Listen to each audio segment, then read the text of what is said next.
Shalom, selamat sore. Perkenalkan, nama saya Ingriniasa.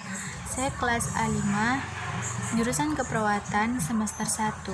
Nah, di sini saya ingin menjelaskan mengenai tentang ragam bahasa Indonesia. Tapi pertama-tama sebelum saya ingin menjelaskan tentang ragam bahasa Indonesia, saya ingin menjelaskan terlebih dahulu tentang bahasa. Nah, bahasa itu adalah suatu alat komunikasi yang dilakukan individu yang ada di dunia, seperti manusia yang sedang melakukan hubungan komunikasi secara luas dan mudah. Nah, di sini saya ingin menjelaskan tentang ragam bahasa Indonesia.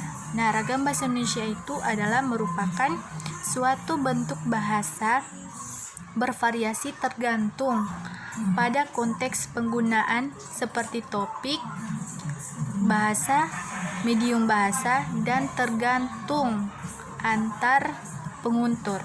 Nah, saya akan membahas ragam bahasa dari sudut pandang kebangsaan. Nah, yang pertama itu adalah ragam bahasa lisan. Nah, ragam bahasa lisan ini ragam bahasa yang diujikan kepada seseorang yang ingin membicarakan hal sesuatu, atau contohnya ingin membicarakan suatu teks. Nah, ragam bahasa lisan ini mempunyai dua, yaitu yang pertama ragam bahasa lisan baku dan ragam bahasa lisan non baku. Yang ragam bahasa lisan baku ini ialah ragam yang dikembangkan, diakui oleh sebagai warga masyarakat. Dan kedua, ragam lisan non baku saat kita melakukan percakapan kepada teman. Contohnya, Ewin mau kemana? Gitu contohnya. Nah, dalam kata arti non baku itu adalah yang digunakan tidak sesuai dengan keindahan bahasa Indonesia yang tidak tertentu. Nah, ada beberapa contoh yang dalam ragam lisan non baku, ada 3. Yang pertama itu memerlukan kehadiran orang lain, memerlukan kehadiran orang lain tapi memerlukan orang kedua, seperti lawan pembicaraan. Yang kedua, terkait ruang dan waktu. Contohnya melihat kondisi ruang dan waktu saat kita melakukan pembicaraan gitu. Yang ketiga, mempengaruhi intonasi suara. Jadi di saat kita melakukan pembicaraan dengan teman, kita harus mengatur intonasi suara yang akan kita membicarakan hal tersebut, yang dapat dibantu dengan gerakan tubuh atau raut wajah.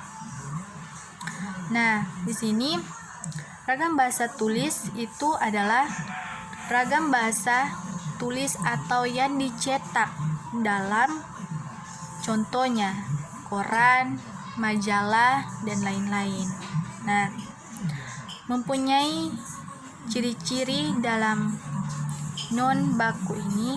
Yang pertama itu tidak memerlukan kehadiran orang lain. Maksudnya di sini kalau ragam bahasa lisan perlu kehadiran orang lain, tapi kalau di ragam bahasa tulis non baku ini tidak memerlukan orang lain atau orang kedua.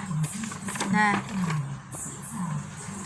ciri-ciri yang kedua itu tidak terkait ruang dan waktu atau kondisi ruang dan waktu saat kita melakukan percakapan dengan yang sedang kita bicarakan dengan orang lain. Nah, dipengaruhi oleh tanda baca dengan ejaan, dan ragam bahasa lisan dipengaruhi oleh intonasi suara dan mimik suara serta bahasa tubuh. Di ragam bahasa tulis itu dipengaruhi oleh tanda baca dengan ejaan. Nah, di dalam ragam bahasa itu ada 3 berdasarkan topik pembicaraan.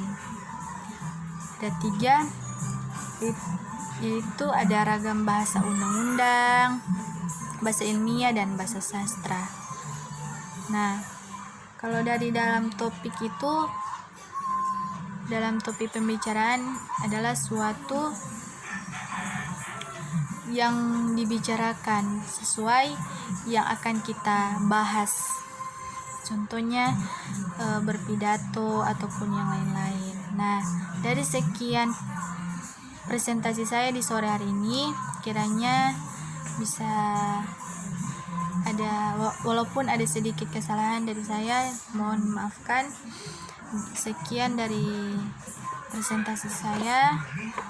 Shalom, selamat sore.